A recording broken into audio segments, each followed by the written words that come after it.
আসসালামু আলাইকুম। আমরা এই মুহূর্তে আছি লক্ষ্মীপুর জেলা কমলনগর উপজেলা চর লরেন্স। আমরা আসছি ইসুফ ভাইয়ের বিশাল একটি নার্সারিতে আসছি। এটি তত্ত্বাবধানে যিনি আছেন, অর্থাৎ এই নার্সারির মালিক আমার প্রিয় বড় ভাই ইসুফ ভাই।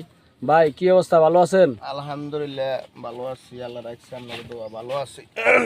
তো ভাই আপনার এই নার্সারি কতটুকু জায়গার মধ্যে আছে বর্তমানে? 12.5 ঘন্টা।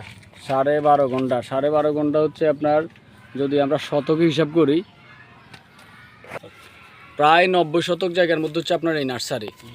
তো এই নার্সারিতে কি কি গাছ আছে বর্তমানে? সব ফল ফুল সবজি জাতীয় সব গাছ আছে, আল্লাহ নামে সব গাছ আছে না? জি। তো ভাই আপনার আমি দেখতেছি আপনি প্যাকেজিং করতেছেন। আপনার আপনাকে হেল্প করার জন্য আমাদের আরো 2 জন কর্মী রয়েছেন, ওরা আপনার সহযোগিতা করে আপনাকে, না? জি ইনশাআল্লাহ। জনগণের বাইক নে। আচ্ছা, তো আপনার এখানে কিসের বীজ রোপণ করতেছেন এখন? এখানে হাইব্রিড কদুর বীজ লাগাইতেছি। হাইব্রিড কদু বলতে আমরা আমাদের এখানে আঞ্চলিক ভাষায় কদু বলে, কিন্তু এটা লাউ।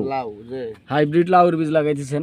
তো ইসুফ ভাই আপনার অনেক টাইমে কৃষক, যেমন আপনার এটা এই প্র্যাকটিক্যাল অভিজ্ঞতা, এবং আপনি কৃষকদেরকে করান, তাই না? আপনার এখান থেকে কৃষক নিয়ে মানে আপনারা জিজ্ঞেস করে ভাই কিভাবে করব, কি আসবে, আপনার কাছ থেকে পরামর্শ নেয়। তো আপনার পরামর্শ এখানে আমার এই ভিডিওটা আপনার এই হাজার হাজার মানুষ দেখবে।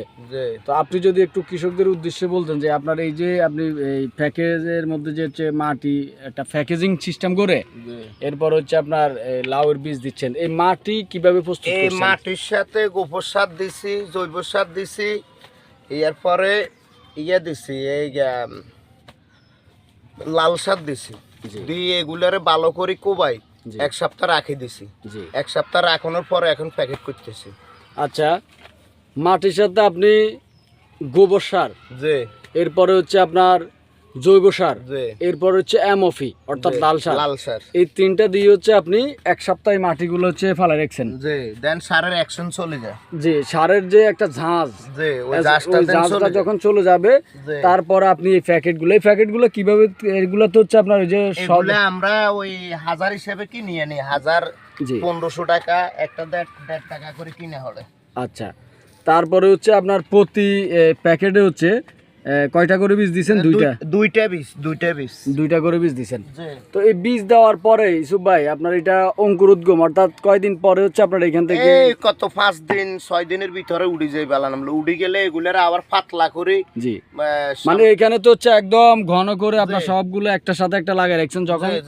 যখন চারাগুলা উঠে যাবে তারপরে এখান থেকে একটু পাতলা করবেন। হ্যাঁ, একটু পাতলা করে দিয়ে হিয়ার হর আস্তে আস্তে বিক্রি করা শুরু করে। এটা হলো গরিমা কদু, এটা খুব ভালো, একদম প্রতি গিরে গিরে ধরে। আপনার এইখান থেকে যদি মানে আপনার তো এগুলো তো রেডি করতেছেন, আপনি মানে প্রস্তুত করতেছেন, কিন্তু আপনার রেডি আছে একদম এরকম লাউ আছেন আপনার এখানে? আছে। আপনার এইখানে আপনার আমরা যদি দেখাই যে এখানে রেডি করে রাখা এই যে লাউ আছে আপনার, আরো সামনে যদি আমরা যাই অনেকগুলো এটা জাত কি?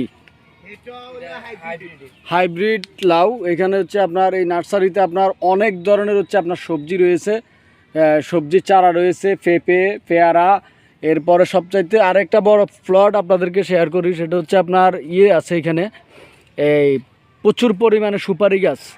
মাশাআল্লাহ, এদিকে পুরা মানে প্লটটাতে সুপারি গাছ রয়েছে। তো আপনারা যে কোনো ধরনের আপনার সবজির চারা এখান থেকে নিতে পারবেন। তো আমরা আপনাদের সাথে শেয়ার করছি যে কিভাবে আপনার লাউয়ের এই নার্সারিতে লাউয়ের বীজ বপন করা হয়, মাটি প্রস্তুত কিভাবে করা হয়, কি কি উপকরণ দেওয়া হয়। তারপরে প্রতিটা প্যাকেটের মধ্যে 2টি করে বীজ দিয়ে তারপরে বীজগুলোর এভাবে মাটি দিয়ে ঢেকে দেওয়া হয়। পরবর্তীতে 5 দিন পরে এখান থেকে অঙ্কুরোদ্গম হবে। অঙ্কুরোদ্গম হওয়ার পরে প্যাকেটগুলো আলাদা করে তারপর আস্তে আস্তে করে বাজারজাত করা হবে, তাই না ইসুফ ভাই? তো ইসুফ ভাই আপনার এই ভিডিওটা দেখে যদি কেউ চায় তাহলে অবশ্যই আপনি হেল্প করবেন, আর আপনার এই পরামর্শটা আবার কিভাবে হেরা লাগাইবো, মুয়া কিভাবে তৈরি করব সেটাও বলে দেব, অসুবিধা নাই।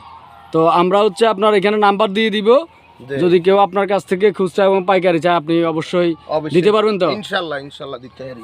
তো ইসুফ ভাই আপনাকে অনেক অনেক ধন্যবাদ। তো আপনার নার্সারির নাম কি? আফিফা নার্সারি। আফিফা নার্সারি, এটা করইতলা বাজার থেকে পশ্চিম পাশে বাঁশতলা। বাঁশতলা। জি। তো আমাদের দেওয়া নাম্বার আপনারা যোগাযোগ করবেন। সবাই ভালো থাকবেন। ইসুফ ভাইকে অনেক অনেক ধন্যবাদ। আসসালামু আলাইকুম। আসসালামু আলাইকুম।